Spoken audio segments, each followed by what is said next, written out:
প্রিয় শিক্ষার্থীরা, আশা করি তোমরা প্রত্যেকে ভালো আছো, সুস্থ আছো এবং বাসায় আছো। Lakers public school and college কর্তৃক আয়োজিত এই অনলাইন ক্লাসে আমি শামীম আহমেদ তোমাদের নবম এবং দশম শ্রেণীর সাধারণ গণিতের উপর আজকে আমরা একটা ক্লাস করব। প্রত্যেকে বই, খাতা, কলম নিয়ে বসো এবং অঙ্কটি খাতায় উঠাও, মনোযোগ সহকারে ক্লাসটি দেখো। বাসায় অঙ্কটি করলে অবশ্যই সবাই উপকৃত হবে বলে আশা করা যায়।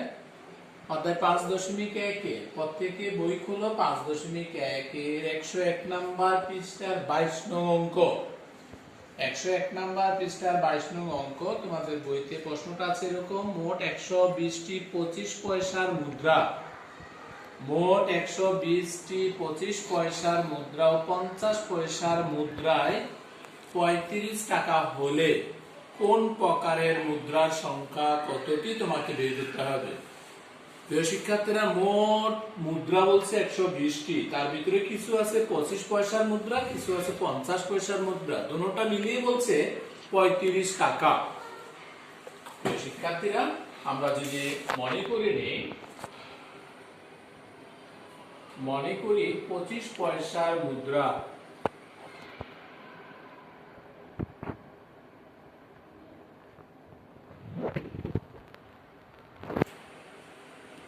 XT,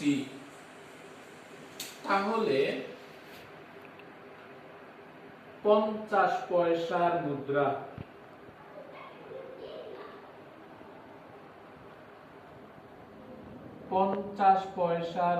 হবে 120 মাইনাস XT, কারণ টোটাল মুদ্রা বলছিল 120টি।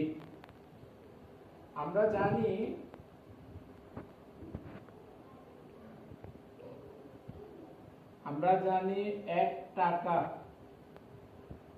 সমান 100 পয়সা।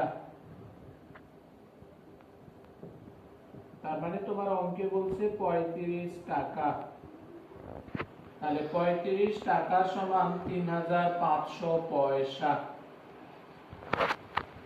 প্রশ্ন মতে। এই শিক্ষার্থীরা, আমি 25 পয়সার মুদ্রা ধরেছি XT, তার মানে 25x। 25 পয়সা, এর জন্য 25 দ্বারা মুদ্রাকে গুণন করা হয়েছে। 50 পয়সার মুদ্রা, 50 গুণন মুদ্রা সংখ্যা 120 মাইনাস XT সমান টোটাল মুদ্রা হচ্ছে 3500 পয়সা। তাহলে এখানে যেটা পাবো আমি পয়সা, ওখানেও পেয়েছি আমি পয়সা। বা যদি আমি এখন গুণন করি 25x প্লাস 0 দ্বারা 0 কে গুণন করলে 00, 5 12 60 মাইনাস 50 দ্বারা x কে গুণন করলে 50x সমান 3500। মাইনাসের 50x থেকে যদি প্লাসের 25x মাইনাস করা হয়, তাহলে থাকবে মাইনাসের 25x সমান 3500 মাইনাস 6000, বা মাইনাসের 25x সমান, তুমি বিয়োগ করে দেখো কত থাকে। 0 0 0 0, 5 আছে 10 এর সমান 5, হাতে 1, 4 আছে 6 এর সমান 2। তার মানে আমি পেলাম মাইনাসে 2500, যেটা মাইনাস 25x। প্রিয় শিক্ষার্থীরা, আশা করি তোমরা এই অংশটুকু করেছো, আমি উপরের অংশটুকু রেখে দিচ্ছি। তাহলে উভয় পক্ষে মাইনাস রয়েছে, আমি যদি কাজ করি x এর মান মাইনাসে 2500 ডিভাইডেড বাই মাইনাস 25, তার মানে অতএব x সমান 100টি, তার মানে 25 পয়সার মুদ্রা হলো 100টি। আমরা মুদ্রা পেলাম 25 পয়সার 100টি। তুমি লিখবা 25 পয়সার মুদ্রা 100টি। এবার 50 পয়সার মুদ্রা 50 পয়সার মুদ্রা 120 মাইনাস x, তার মানে 120 মাইনাসের 100 সমান 20টি। প্রিয় শিক্ষার্থীরা, তোমার 22 নং অঙ্কে প্রশ্ন ছিল কোন প্রকারের মুদ্রা কতটি। তাহলে আমি 25 পয়সার মুদ্রা পেলাম 100টি আর 50 পয়সার মুদ্রা পেলাম 20টি। টোটাল মুদ্রা সংখ্যা ছিল প্রশ্নে 120টি। তাহলে দুটোটা মিলে 120টি এবং যার মোট টাকা ছিল 35 টাকা। আশা করি তোমরা অঙ্কটি বুঝতে পেরেছো। প্রিয় শিক্ষার্থীরা, এবার তোমার বইয়ের আরেকটি অঙ্ক দেখো, যেটা সৃজনশীল প্রশ্ন 25। একটি স্টিমারের যাত্রী সংখ্যা 376 জন, ডেকের যাত্রী সংখ্যা কেবিনের যাত্রী সংখ্যার 3 গুণ। ডেকের যাত্রীর মাথাপিছু ভাড়া 60 টাকা, মোট ভাড়া প্রাপ্তি 33,840 টাকা। কতে ডেকের যাত্রী সংখ্যাকে x ধরে সমীকরণ গঠন করতে হবে। তাহলে ক নম্বরের অঙ্কটা বলছে ডেকের যাত্রী সংখ্যা x। ধরে নাও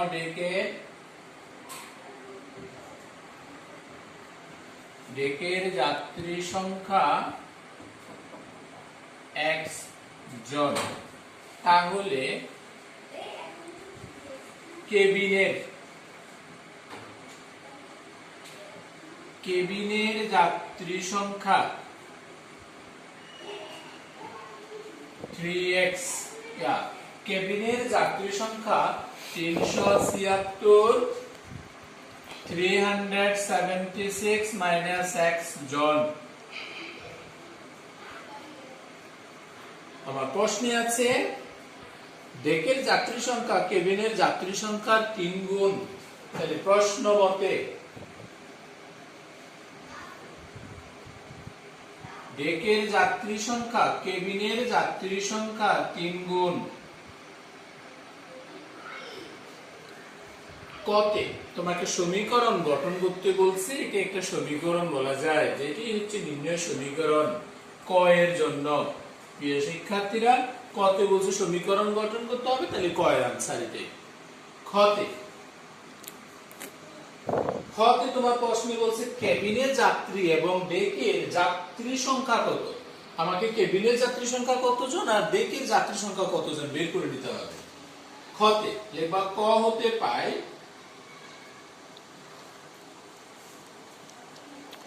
x সমান 3 into 376 minus x, বা x সমান 3 দ্বারা গুণন করো, 3 6 18 8 হাতে 1, 3 7 21 এর একে 22 এর 2 হাতে 2, 3 3 9 2 11 minus 3x, বা x minus x 3x কে যদি পাশে না হয় প্লাস 3x সমান 1128। প্রিয় শিক্ষার্থীরা, আমি x প্লাস 3x যার মান পেলাম 1128। এখান থেকে তোমাকে x এর মান বের করতে হবে। তাহলে 3x প্লাস x যোগ করলে আমরা পাবো 4x সমান 1128, বা x সমান 1128 ডিভাইডেড বাই 4। অতএব x সমান, তুমি ডিভাইড করো, তাহলে যদি ডিভাইড করা হয় 4 দ্বারা 11 কে ভাগ করলে 4 দুগুণে 8 থাকে 3 32, 4 8 32, 4 দ্বারা 8 কে 2।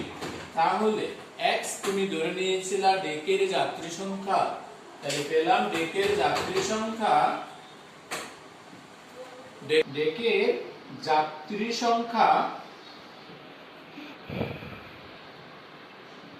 282 জন। তোমাকে বের করতে হবে এবার কেবিনের যাত্রী সংখ্যা। তাহলে কেবিনের যাত্রী সংখ্যা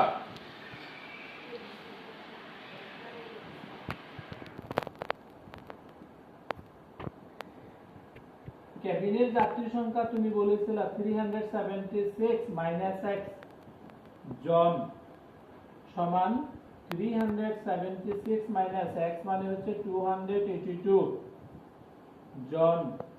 যদি মাইনাস করা হয় 2 6 4 8 আছে 17 সমান 9, তাহলে যা পেলা, ডেকের যাত্রী সংখ্যা 282 জন এবং কেবিনের যাত্রী সংখ্যা হচ্ছে 94 জন। এটি ছিল ক্ষয়ের আনসার। প্রিয় শিক্ষার্থীরা, আশা করি তোমরা খ নাম্বারের যে অঙ্কটা সেটা বুঝতে পেরেছো, যে কেবিনের যাত্রী সংখ্যা এবং ডেকের যাত্রী সংখ্যা আমি বের করলাম। প্রিয় শিক্ষার্থীরা, গতে বলছে কেবিনের যাত্রীর মাথা পিছু ভাড়া কত তোমাকে বের করতে হবে। কেবিনের যাত্রীর মাথা পিছু ভাড়া, তাহলে তুমি লিখবা খ হতে প্রাপ্ত, খ হতে প্রাপ্ত কেবিনের যাত্রী সংখ্যা, কেবিনের যাত্রী সংখ্যা 94 জন, ডেকের যাত্রী সংখ্যা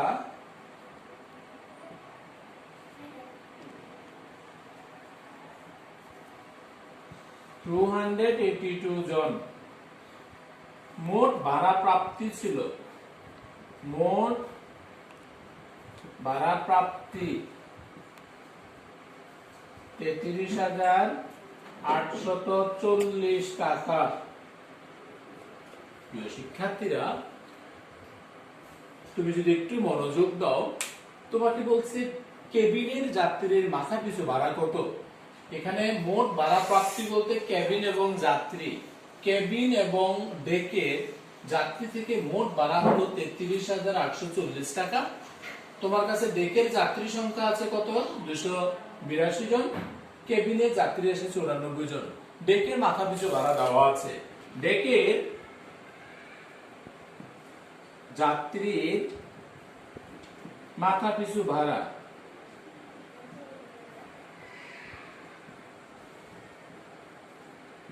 60 টাকা। তুমি ধরে নাও কেবিনের যাত্রীর মাথা পিছু ভাড়া টাকা। ধরে নিলাম আমি কেবিনের যাত্রীর মাথা পিছু ভাড়া টাকা প্রশ্ন মতে। তাহলে আমরা কি লিখতে পারি, তুমি একটু দেখো, আমি এখানে লিখে পরবর্তীতে চেঞ্জ করব। প্রশ্ন মতে, প্রিয় শিক্ষার্থীরা, ডেকের যাত্রী সংখ্যা 282 জন, মাথা পিছু ভাড়া 60 টাকা। 60 দ্বারা গুণন করলে তুমি ডেকের মোট ভাড়া পাবা, যোগ কেবিনের যাত্রী সংখ্যা 94 জন, মাথা পিছু ভাড়া বলেছো তুমি টাকা, সমান মোট ভাড়া। ডেকের যাত্রী সংখ্যা 282, মাথা পিছু ভাড়া 60 টাকা, মোট ভাড়া। কেবিনের যাত্রী সংখ্যা 94, মাথা পিছু ভাড়া গুণন করলে মোট ভাড়া 33,840 মোট ভাড়া। এটা তোমার প্রশ্নে দেওয়া আছে। এখান থেকে তোমাকে এর মান নির্ণয় করতে হবে, তাহলে তুমি এবার এটা বুঝতে পারো। এবার এখানে ক্যালকুলেশনটা করো। প্রিয় শিক্ষার্থীরা, প্রথমত গুণন করো, 60 দ্বারা 0, 6 দ্বারা 2 কে গুণন করলে 12, 2 হাতে 1, 6 আর 48 আর 49 এর 9, 4, 6 দ্বিগুণে 12 আর 4 16, যোগ 94y সমান 33,840, বা 94y সমান 33,840 মাইনাস 16,920, বা 94y সমান 33,840 থেকে 16,920 যদি বিয়োগ করা হয় আবারও 16,920 থাকবে, বা y সমান 16,920, যাকে 94 দ্বারা তোমাকে কি করতে হবে, ভাগ করতে হবে। তার মানে এতে y সমান যদি ভাগ করা হয় 180 টাকা। তাহলে y হচ্ছে কেবিনের মাথা পিছু ভাড়া, কেবিনের